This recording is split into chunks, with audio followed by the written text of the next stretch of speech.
Is it running? Can you either one of you see? All right.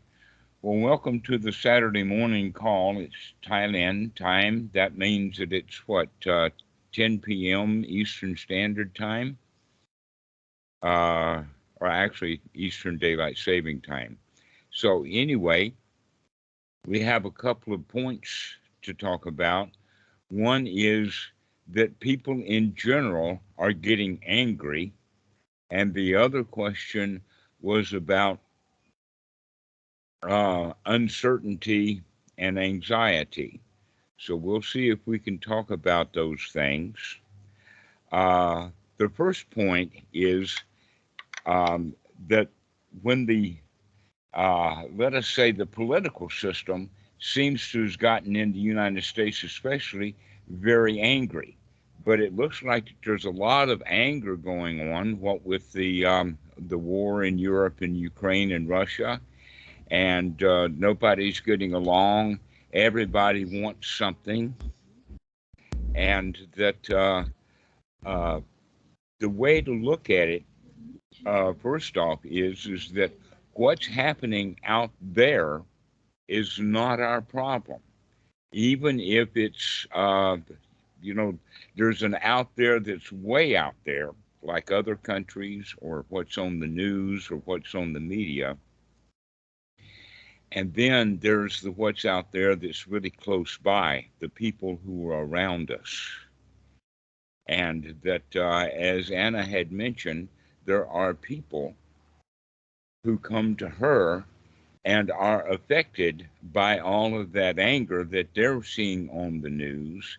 And I will every, talk Middle East. I would not talk about now about Russians. Middle uh, East now. It's more hot right now. Middle East much more hot right now than uh, Slavic people. mm-hmm. Well, everything happens in cycles, but uh, there, some of those cycles are very long and very broad. One thing that you can say is that the society is really angry right now all over the world. People are upset and uptight, not getting what they want, and that anger in general causes uncertainty. You hear they're angry out there, and then you don't know what's going to happen, and so that will give you uncertainty and anxiety, and that anxiety then can erupt in your own anger. The question is can we see what's happening on the inside and make a change to that? Because we don't have a lot of control over the outside. People are going to be angry because of the press, they're going to be angry because of the news, they're going to be angry because of things happening way out there. And their anger actually is because of their uncertainty, their doubt, their worry, their fears, their anxieties. And that we pass that stuff around to one another. That uh, and it happens subconsciously. In other words, we hear somebody angry, and we have that has an effect upon us. The question is can we see that effect and then do something about it? That's the important thing. Is that whatever's happening out there, if the society is uptight, if the society is angry, if the society is full of doubt, full of uncertainty, full of anxiety about that, that stuff is going to be passing around. And so there's actually two ways to deal with it, always two ways to deal with it. And the two ways to deal with it is on the inside and on the outside. Now, what I mean by that is that if we uh, are having trouble dealing with it on the outside, the best solution to that is to get away from it. I would highly recommend that if you were listening to the news or listening to the media about all the stuff that's happening, and that has an effect upon you, the best thing to do is to stop. Stop listening to the media. Stop listening to the news. And you'll say, oh, well, I can't stop because I'm worried about what's going to happen with those lawsuits. I'm going to be worried about what's happening with those court cases. I'm going to be worried about what's happening with that war or the other war and the next war that's coming along. And the answer to that is stay away from it, because the only possible thing that you can get out of that is the bad feelings that they're trying to sell. The important thing to remember about the media is that they have a motto: if it bleeds, it leads. So they want to talk about war. They want to talk about violence. Why? Because the listening to about violence and about war and about angry and about conflict creates our anxiety, and we want to know. And so people will become what they call news junkies, when in fact we can't do anything about it. So the question that we can actually start asking ourselves is, what value do we get in paying attention to the news? Is it merely entertaining? A lot of people start listening to the news because they find it entertaining, but eventually we get sucked into it. When you go to a play like a drama, the whole point about going to the play is entertainment, but we wind up getting sucked into and become identified with the characters. And so we like this country and we don't like that country. And so the conflict keeps us going back and forth. So when something happens good with that political party or that country or that person, then we feel good. And when something bad happens to them, then we feel bad. And the easy way is to stop listening to the media. Get away from the media altogether, because we're not going to be able to do much about it. And we certainly can begin to control our own thoughts, because we're not being influenced by that outside world.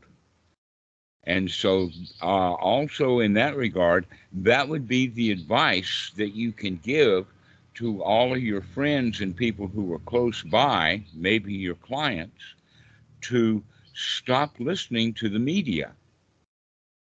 Just stop. Because the whole point of the media is to get you involved. And the whole point of the Dhamma is to get uninvolved. Stop taking things personally. Bhikkhu Buddhadasa says, nothing is worth clinging to as I, me, or mine. And look, the whole world has gotten outraged and unhappy, full of rage, full of violence, lots of wars going on. And everybody's miserable, basically, because they want to know what the outcome is. How is this going to work out? What effect is it going to have on me?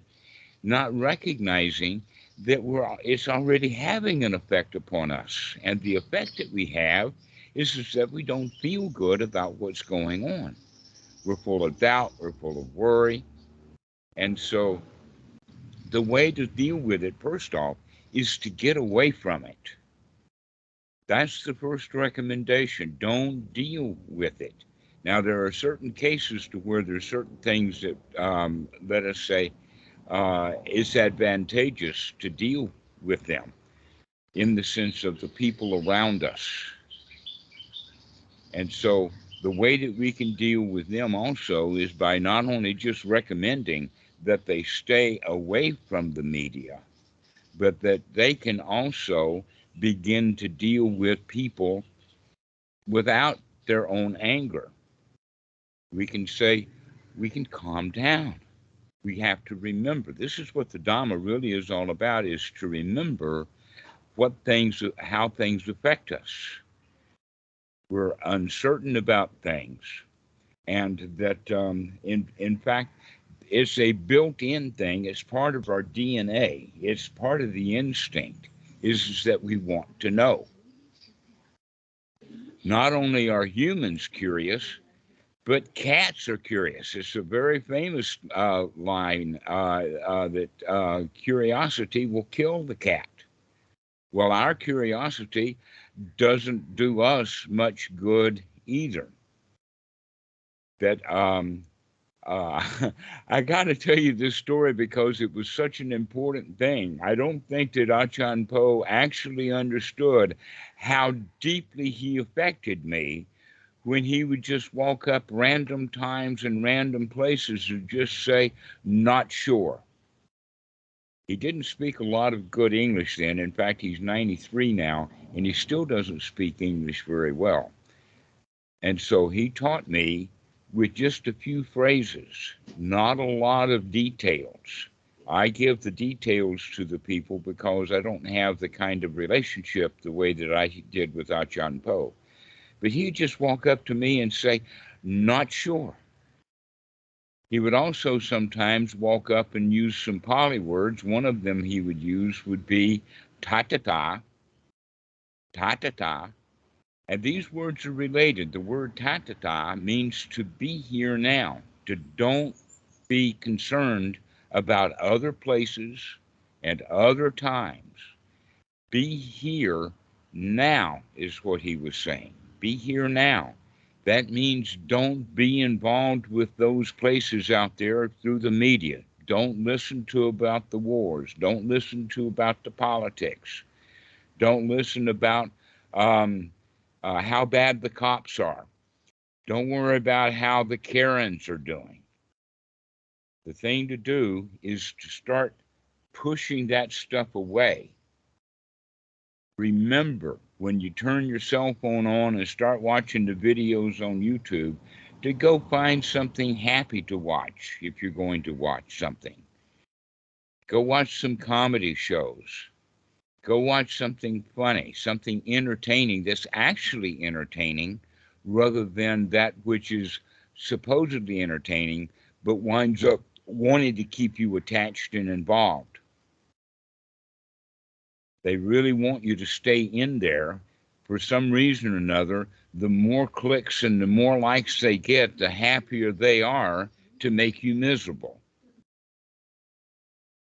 And so the much easier thing to do is to start planning in advance what media and what television, what newscasting that we're watching, and stop. Stop with the media.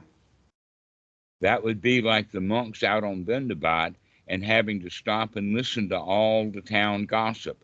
No, they don't stop to listen to all the town gossip. They just continue along.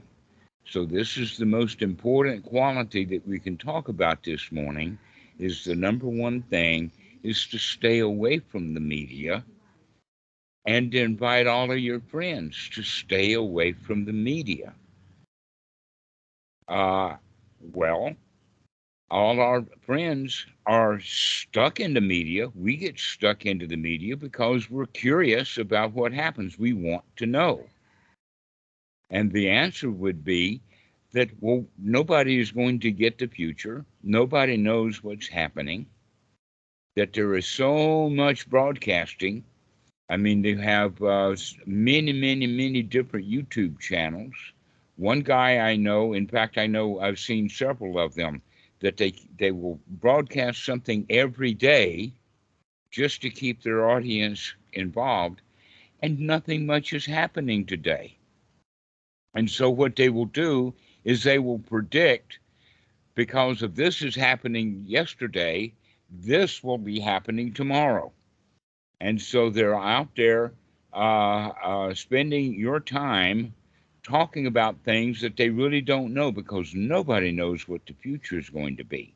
We just don't know what the future is going to be. So why are we listening to broadcasters who are predicting the future? Go ahead, Anna. Because nothing else to do. We don't know how to do anything. Only listen right now. We are obsessed about it, right? We're dependent on it. We're attached to it. Nothing. Yes. People don't know what else to do. Well, that's the big point then is we can cover this is that we actually do this for entertainment.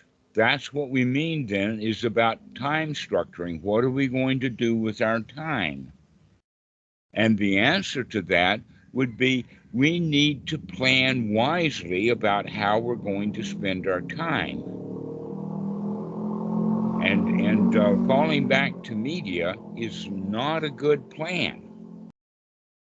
Bhikkhu Buddhadasa actually added something to what the Buddha taught. The Buddha taught about the four requisites in the sense of just enough food, just enough clothing, just enough food, housing, just enough medication, and he added another one, and the one that he added was entertainment. Now, Eric Berne talks about that in the sense of time structuring. How are we going to structure our time? Because we have 24 hours a day. Part of that's taken up with sleep. Part of that's taken up with activities like eating and bathing and dressing and that kind of stuff.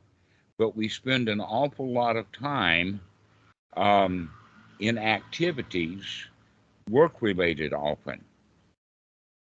And so the rest of the time is left kind of empty or void. How are we going to spend our time?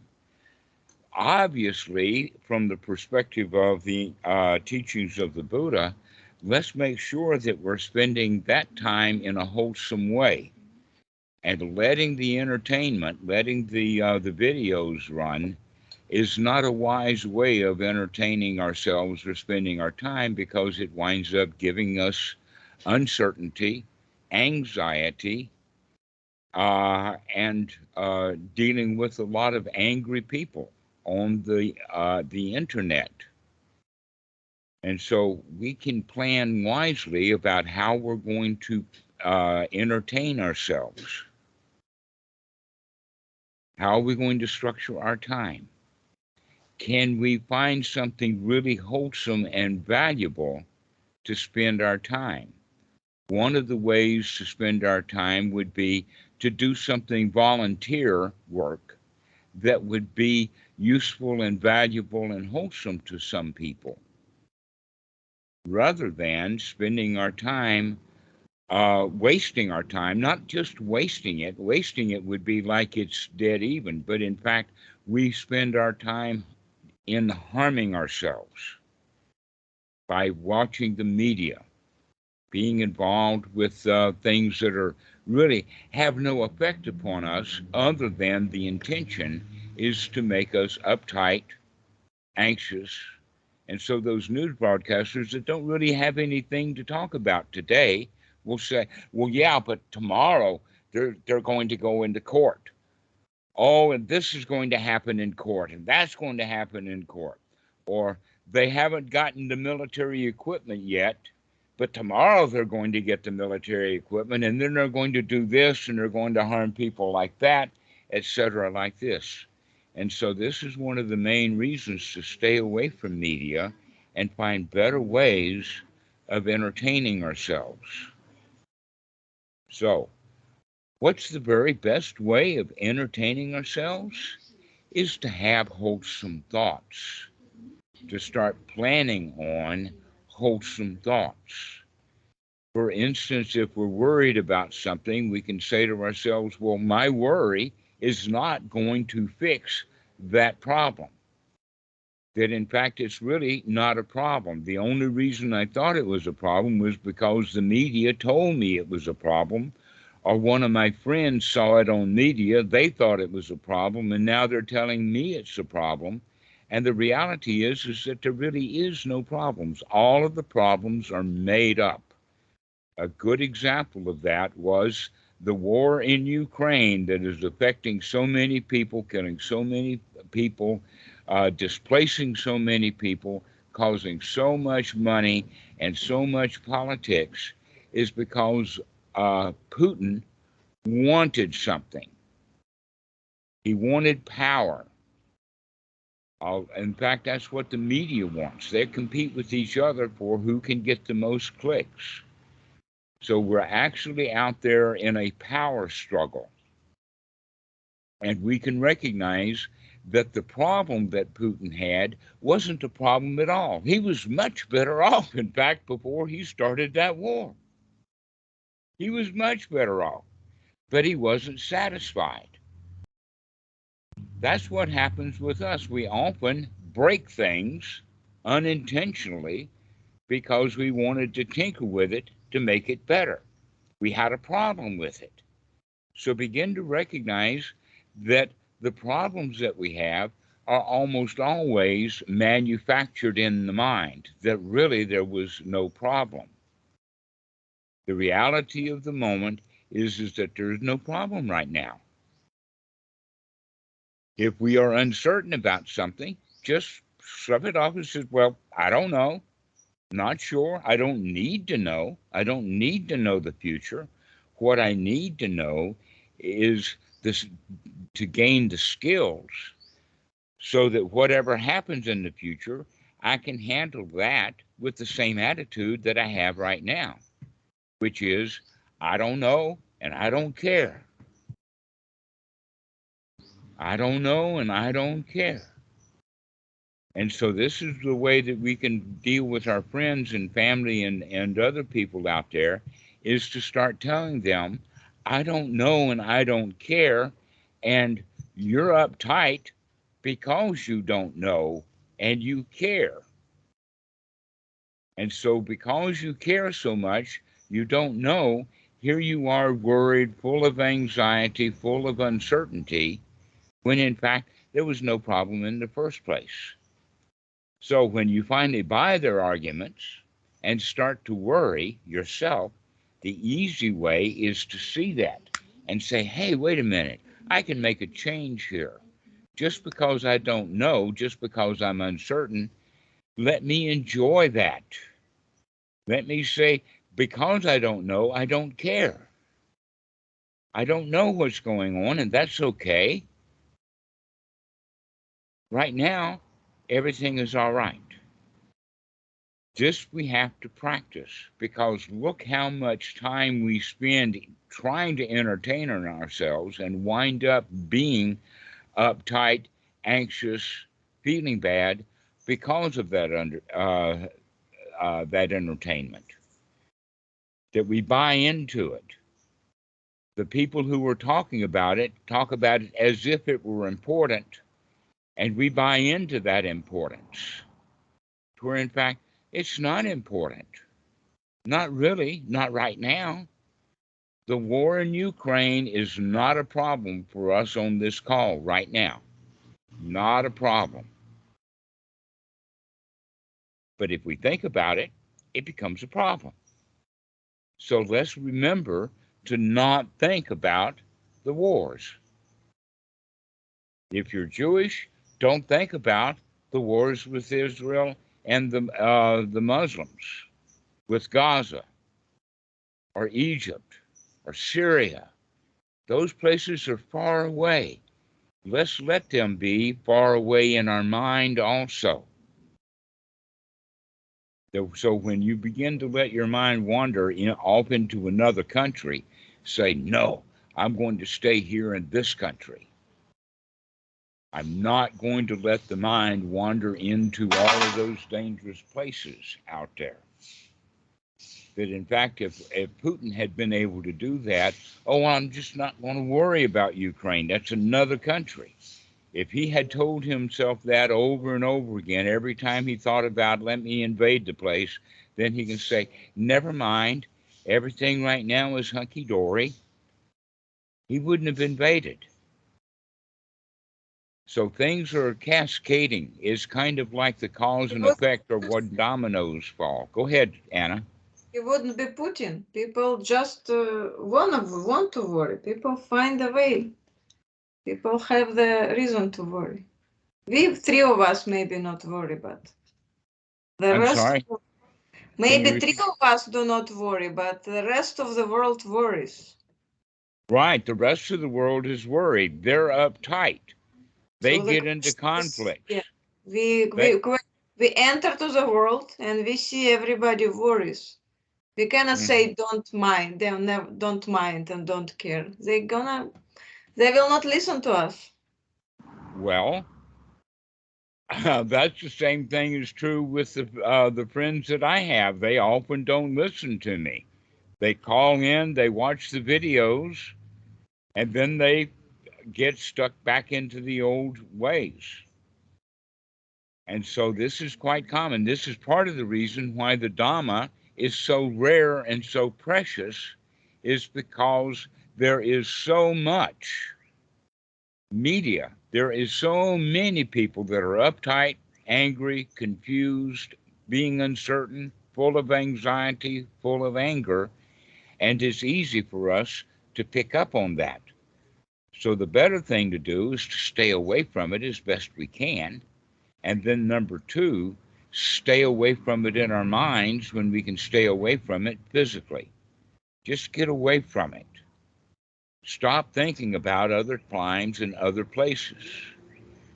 I mean, I can see historians getting all upset about what happened in some war 2,000 years ago. And they want to know all the details. And they get really uptight and anxious. And then that professor of history walks into the classroom and he spreads his unhappiness and uptightness to the students in the class. Those students leave the classroom and go and talk to their friends and other students on campus. And the next thing you know, just because one college professor got uptight about something that happened 2,000 years ago, now the whole university is uptight. Why? Because we let other people affect us. We buy into what their problems are. And we buy into it when we're listening to them. And then we buy into it later when we think about it. And so this is the second point is that when we start to think about something that makes us uptight, anxious, confused, uncertain, and that brings on the anxiety, we can say, wait a minute, that kind of thought is making me confused, uptight. Let me think about something else, some wholesome things. And one of the things that we can think of is, well, right now everything is okay. I would like everybody listening to this tape in the future, and those who are on the call right now, I'm going to ask you a particular question. Is Putin right here, right now with you? Because I mention his name, some people will say, yeah, you mentioned him, and here he is, and why am I uptight and uncertain and confused? And the answer to that is Putin is only here because we brought him here in our mind. And we can invite Putin to leave and to think about something else. And so I can mention another name, Donald Trump. Is Donald Trump right here, right now? Is he in the room with you? Well, a lot of people will think about, they've never seen Donald Trump, or maybe they've seen him, but he's not here now, and yet they're thinking about him. They're uncertain. They're uptight. Many of them are his good friends. They see are supporters. They see him in court. They're confused, angry, and uptight. Others who are against him and want him out of it, they see the court and they see the ups and downs in the court and they get angry, confused, and uptight. So whether you like the guy or whether you hate the guy, in both cases, we are angry, confused, uptight, uncertain, all because of what we're thinking about. so we can change what we're thinking about. And we need to actually practice doing that, to practice thinking about something that's wholesome. Like right now, Donald Trump's not here. Yippee-ki-yo-ki-yay! Donald Trump is not here. Putin is not here. Netanyahu is not here. None of those people are here now, so why do we think about them? Why do we bring them in and then cause ourselves uptight, worry, anxiety? So whenever we start thinking about this or that politician or this or that important person, stop. Put them out of the mind. Say, I don't have to deal with that person because he's really not here right now. I don't have to deal with the situation that's far away. Corey, almost all of your uncertainty and anxiety is because of something that is far away. It's far away. So let it be far away. Just let it go. Don't think about it. Be here now instead. Think about what's happening right here, right now. Because right here, right now is pretty good. Almost all of our worries and anxieties are someplace else. So let's remember to stop thinking about the things that are far away, or things that are old, things that are planned off in the future, because nobody knows what the future is going to be. It doesn't exist. The past is gone. It really doesn't exist. Even the war in Ukraine does not exist for most of the people in Thailand. It does exist for a few because they want it to exist, and so they get involved, they start watching the videos, they get uptight, when in fact there's no reason to. So this is the way that we... Go ahead.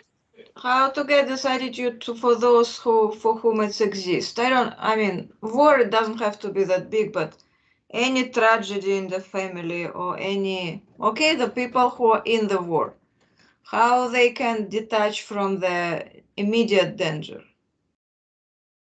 Well, mostly they could recognize that there is no immediate danger.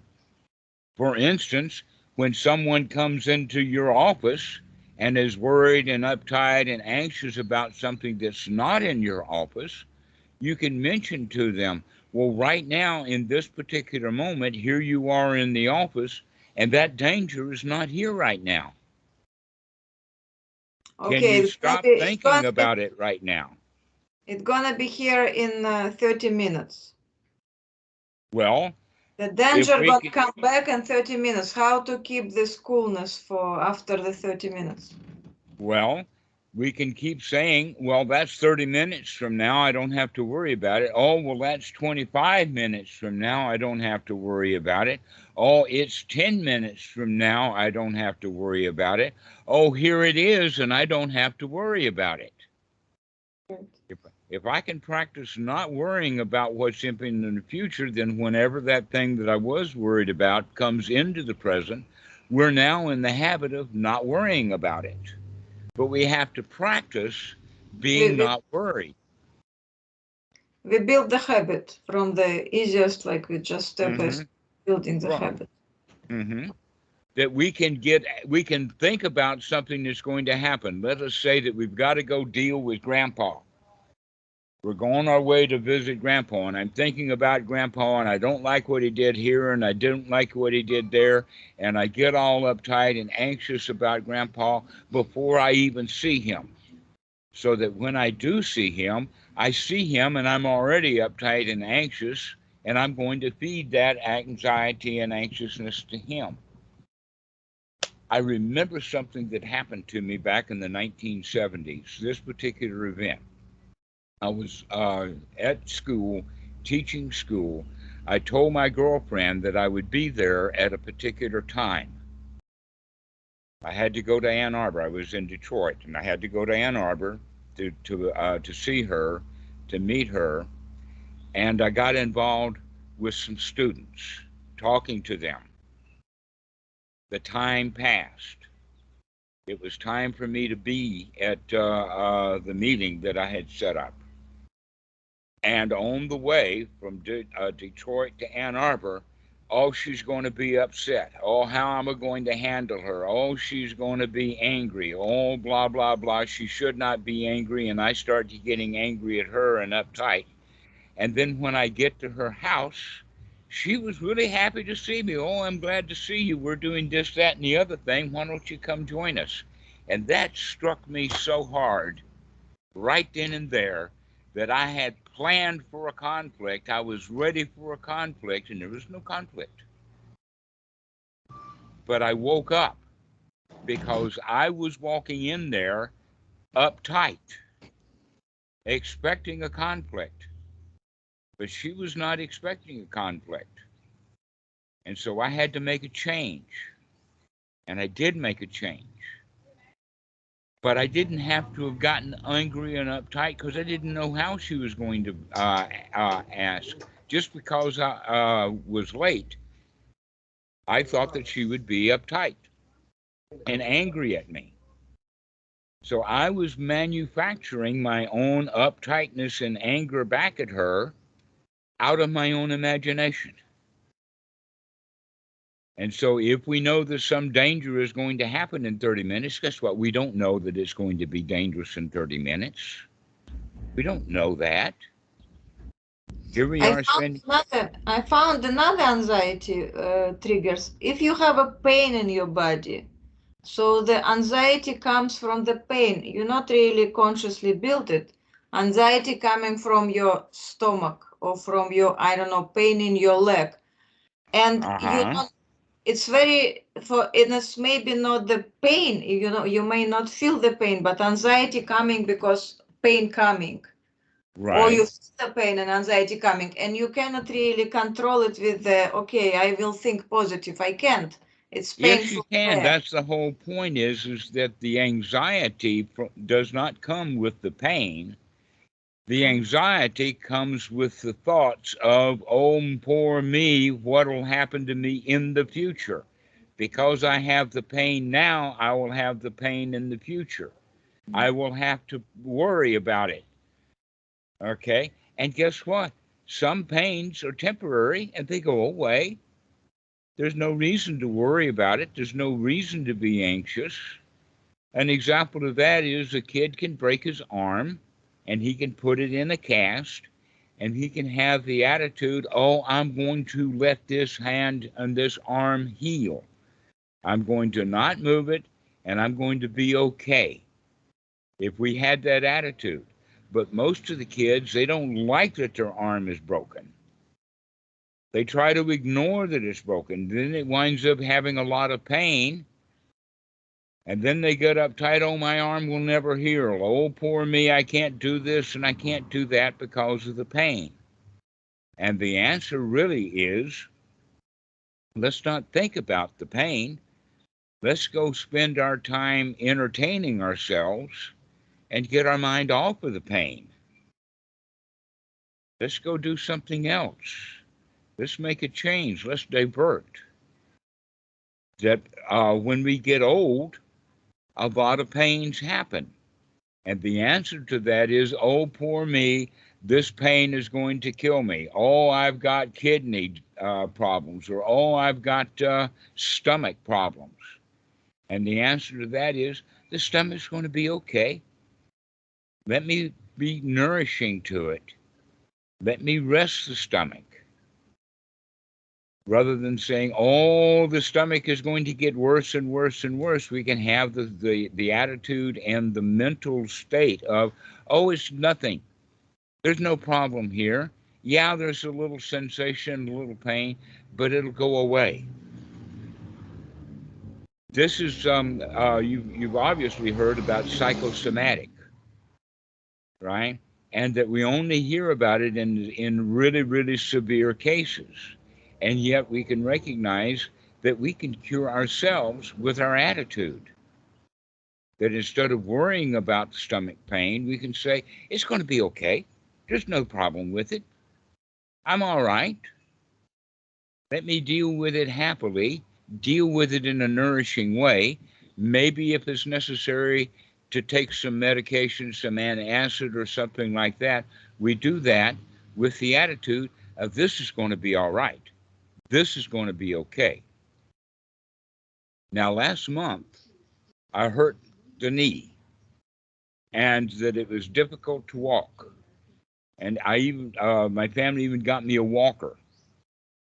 But what I started to do was depend upon that walker. And sometimes I would have the thoughts, oh, this knee is not ever going to heal. I'm an old man. It's getting worse. And when I caught myself doing that, I says, no, this knee is going to heal. It will heal. I know it will. Let me work with it in order to heal it. And sometimes I would actually get up using the walker, take a few steps, and then pick the walker up and start walking without the walker, just carrying it around. Saying, how's the leg? It's okay right now. How's the leg? It's okay right now. And pretty soon, I didn't need the walker anymore. But I could have said, oh, poor me, and then because it hurt a lot at one time, every time it hurts just a little bit, I can say, oh, poor me, it's getting worse. But in fact, we can heal ourselves with our attitude. But we have to remember to change our attitude because, oh, poor me, it's getting worse, is the common way of doing it. That's the automatic way. And so this is why Anapanasati practice is so valuable, to practice having wholesome thoughts about whatever the pain is. Oh, the stomach's going to be all right. Oh, the knee is going to be okay. Oh, those mosquito bites are going to go away. Right now, I don't have to worry about it. Everything's going to be okay. I don't have to worry about it. So this is how we can begin to practice having wholesome thoughts. So if any pains come in, let's have wholesome, nurturing thoughts about the pain. If somebody comes in angry, we can have wholesome thoughts about them. Oh, you're all right now. There's no reason for you to be angry right now. You can deal with that later. So it's the same thing. If Anapanasati practice, it's about breathing, right? Breathing practice. And it's kind of interesting because it's breathing from different places.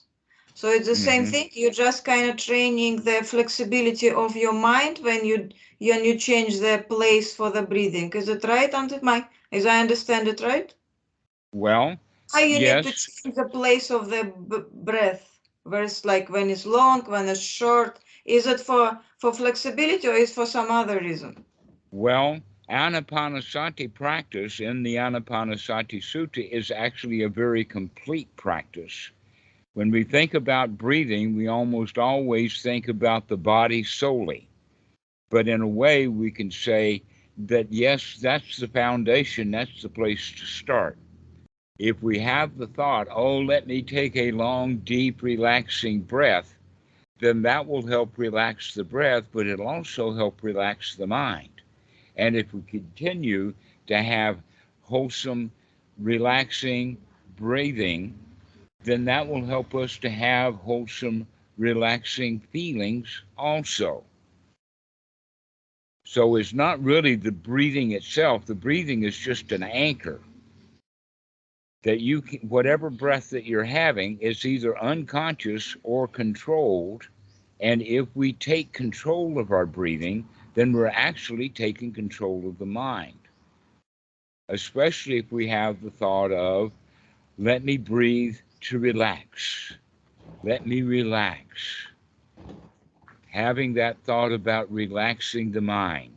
Having the thoughts about relaxing the way we feel. They say you're not supposed to be attached to the calmness. So you're really not supposed to be attached to, you need to be calm, but you're not supposed to be attached to the thought of, let me be calm. Actually, That's one of the major misunderstandings about the teachings of the Buddha. That and I think that that comes out of the Vajrayana, or let's say the Western mentality about the Tibetan. They use that word attachment a lot. All right, but not all attachment is unwholesome. There are many, many wholesome things that we can attach to. One of the things that we should be attached to, in fact, is being in the present moment. Attached to the present moment as opposed to attached to what's happening way over there. Attaching to this present moment means, oh, I'm not going to be attached to the past. I'm not going to be attached to the future. I'm going to be attached to what's happening right here, right now. So there are some attachments that are very wholesome, wise attachments. Mostly what we're clinging to, what we're attached to, what we carry around are unwholesome things. So let us attach to wholesome things instead. This is the way that we can use it is instead of being attached to being critical, that in fact the way that you started it, oh, you're supposed to not be attached. So that's become a rule. And the answer to that is that, oh, well, I don't have to attach to rules. I can attach to what's happening right now. And right now, I'm having a nice deep breath. Let's not make rules about it. Let's be in the present moment that is free from rules. In fact, let's throw out all of the rules except for one. Let's have only one rule. And that one rule is dukkha, dukkha nirodha, the entire teachings of the Buddha. Let's start attaching to and having the rule that everything is okay right now. Everything is fine right now. Let's remember to attach to that rather than attaching to problems. Attaching to criticism, let's start attaching to being nurturing. Oh, everything is all right. No worries. Everything's fine. Let's start attaching to that because that's wise. It's wise to attach to wholesome things, and it's unwise to attach to unwholesome things. And so let's start attaching to what's here now. And so when you have someone in your office, you can say, wow, let's not attach to any of that stuff. Let's attach to what's happening right now. How do you feel right now? Where did that feeling come from? Can you feel good right now? Can you take a deep breath and relax right now? This is the way that we want to start thinking about those rules is that those rules make us uptight. An example of that is that Putin should not start that war. And so we hate him because we've got that rule. But a lot of people are actually on his side because they've got a different set of rules. And all we have to do is recognize that our rules often create our dissatisfactions. Our rules create our problems. And if we only had one rule, and that is no problems, let's attach to not having any problems, then that would be a really good rule. Let's not have trouble. Let's not have problems. Let's not have worries. Let's have uncertainties because we don't know the future, but let's be happy that we don't know, because if we don't know, that means that it's not affecting us right now. And so we begin to practice being in a good state. We practice and, in fact, become attached to being in a happy mood. Can you attach to being in a happy mood? I can. Yes. Let's start to pay attention. I already can. I am already blessed with be able to do it. Yeah. Yes, let's attach to being in a happy state. Let's attach to, oh, I don't know, everything is uncertain, and that means that I don't have anything to do. Wow. Let me attach to being free from all of those worries, anxieties, and things to do, and just be happy and comfortable right here, right now. This is what we can be attached to, is the here now. Being attached to living in a paradise. Most of the people, in fact, in our society nowadays on the world scene are unhappy because they think that the planet Earth and human society is a hellhole. And that we attach to that. All things are so bad. Oh, there's a war here and a war there and a political fight over here, and those people are having trouble, and all of this poverty, and the rich people want more money, and all of those terrible things. Let's not attach to that. Let's attach to right now, all of those rich people are not here. All of those warriors are not here. Wow, I don't have to deal with them right now. They're not here now. And so let's start attaching to the positive. But in fact, we can start attaching to, we're in a paradise. This paradise has got no problems. All the problems that this paradise has are things that I invent in my own mind. And so we can attach to, stop making problems, and attach to, everything is all right, everything is fine. All of these people that are worried about this war or that war are just creating anxiety and worry. They're not fixing the war. They're not fixing the war. Your worries don't fix things. All they do is make us feel bad. So let's stop worrying about the past or about things out there, someplace else, another country, and start recognizing that right here, this is a paradise. Let's attach to the fact that we live in a paradise. Right here, there's no trouble. Right here, there's no worries.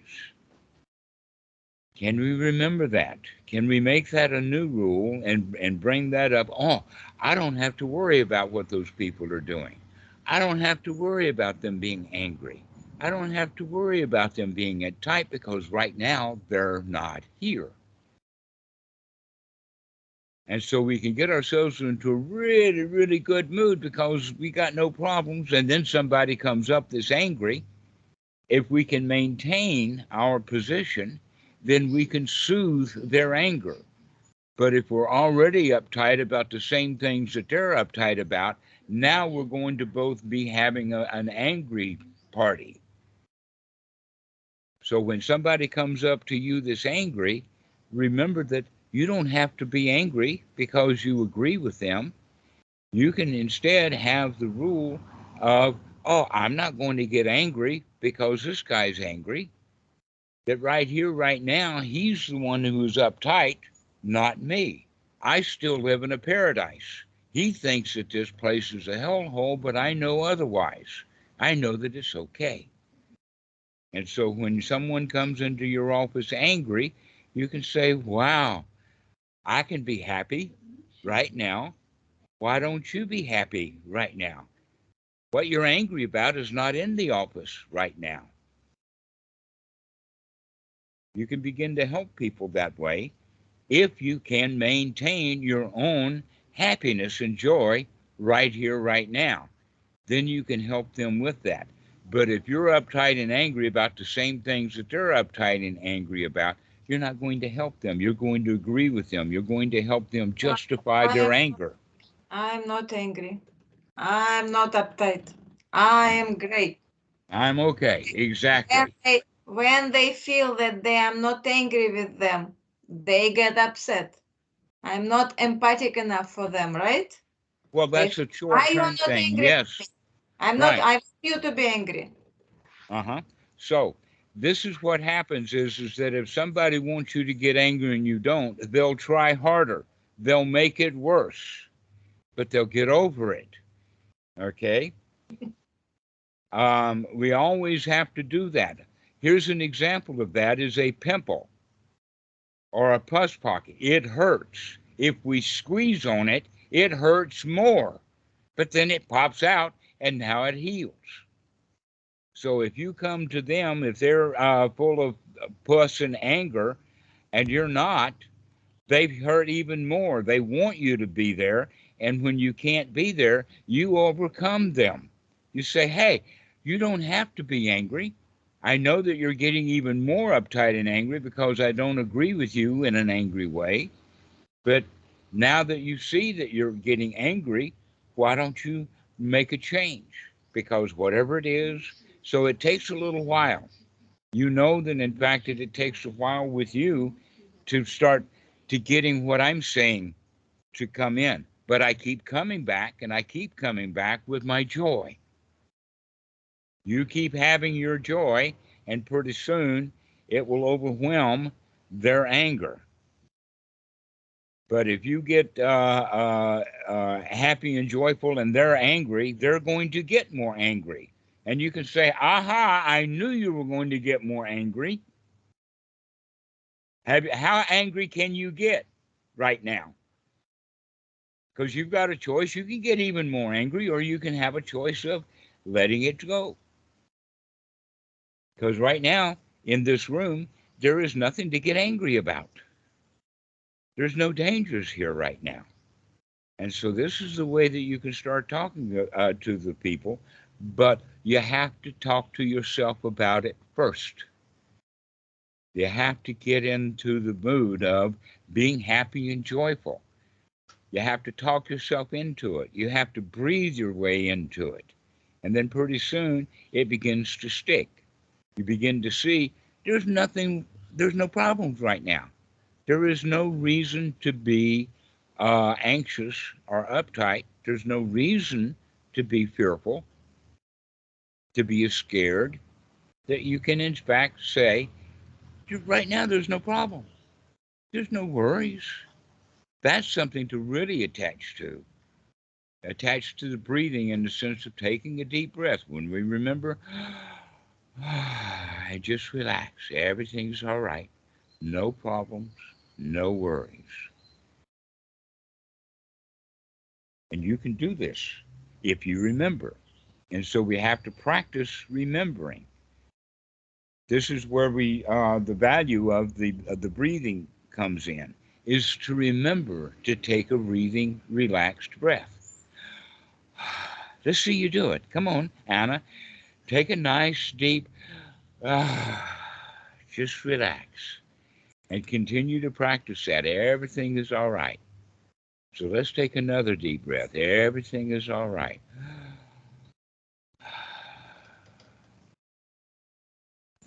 And then we start to worry, and then we say, wait a minute, I don't have to worry. Let me take a deep breath and relax.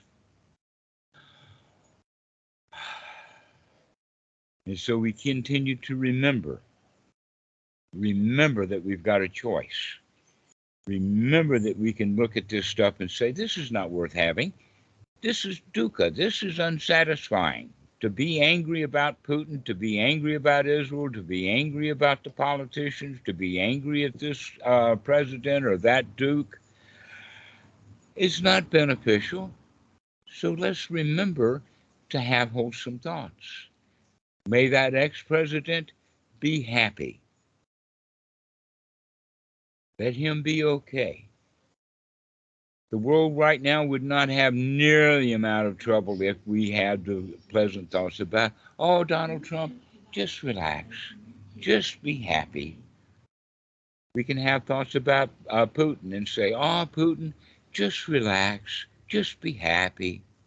And so when someone comes into your office uptight about Putin or Trump or something, we can say, just relax. Just be happy. Those guys are not here. They're not here. People now coming with a picture of killed children. So it's not, it's a little bit more intense. Yes. More than some old dicks. But God bless them. And now it's a new entertainment. Mm-hmm. So let's have wholesome thoughts, because we can work ourselves up to doing something bad. That the mind is the forerunner.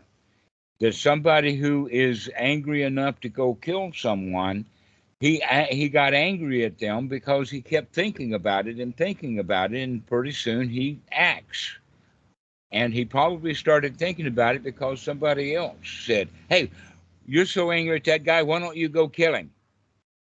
Why don't you do it? And so we start thinking about it, and then we do it. And the right answer to that would be, let's not attach to what we see as wrong, the problems. Let's start attached to that problem is not here right now.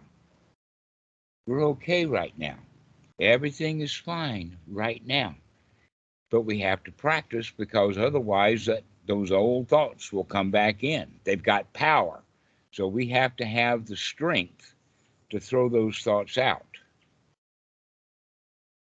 to throw that anger out. Anger, in fact, is power. That when someone is afraid, they've been insulted, they want to fight so that they can regain their power. And the answer is, we don't need any power. It's okay to be weak. It's okay to just, not my problem.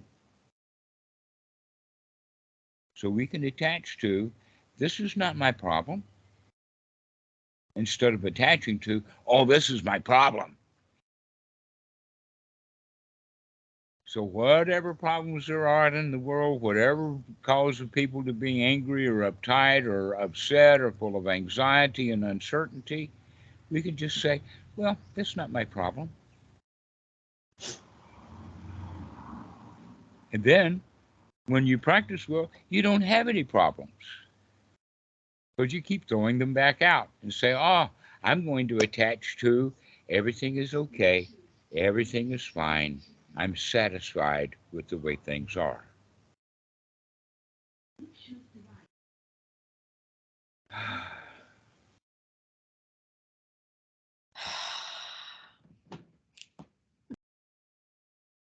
And you keep practicing that way, Anna, and pretty soon everything's going to be okay.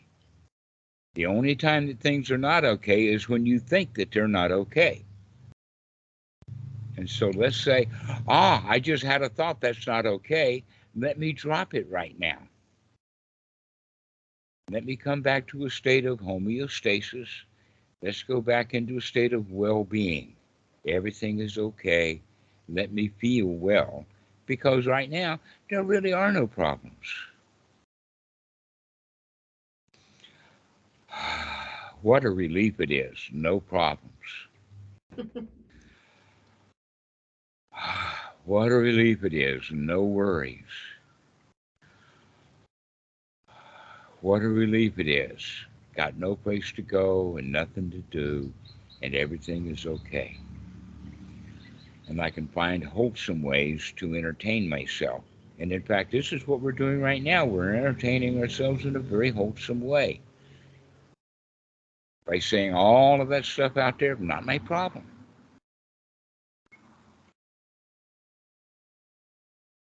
Because my problems only make me uncertain, doubtful, uptight, anxious, fearful, and angry. But I don't solve the problems.